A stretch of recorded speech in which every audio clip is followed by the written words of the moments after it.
alam nyo, nung kasing tanda ko lang kayo, maliit din ako noon, yung tatay ko, isang presidente rito. Kaya bawat Pasko, ganito ka aming ginagawa dito. Ngayon lamang, siyempre high-tech na tayo. Hindi lang dito sa palasyo nagkakaroon ng maligayang Pasko at gift-giving, lahat ng ating gagawin ngayon, kundi sa iba't ibang lugar sa Pilipinas para naman lahat ng ating mga kabataan ay makaramdam ng Pasko. At alam naman natin, we all know that Christmas is really about the children. And we always have a Merry Christmas when the children have a good Christmas. Na makita natin ang inyong mga ngiti na kayo naman ay pag sinabing Merry Christmas ay may kabuluhan. But we are just so happy. This is for me, ito talaga ang ibig sabihin pag Christmas spirit. Pagka napapaligiran tayo ng mga bata na ang gugulo, na maiingay, na makukulit, pero masaya. Yun ang importante. Kaya naman, it's a very happy time for us. I cannot say enough.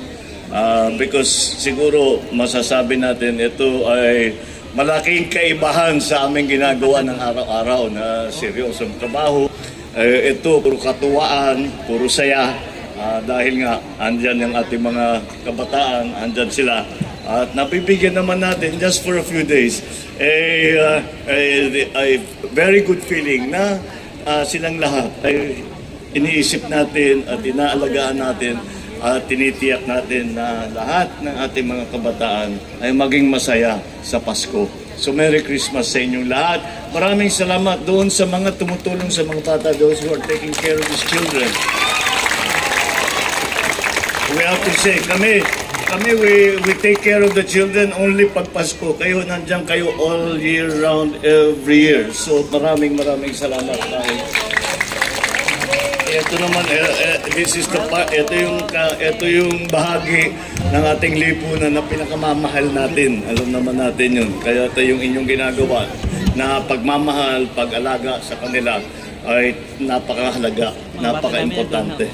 At maraming salamat sa inyong pagserbisyo para sa ating mga, ang sinasabi nga, yung kinabukasan natin. So, kids, Merry Christmas! Marami pa tayong gagawin. So, welcome to Malacanang Palace. Welcome to our Christmas celebration.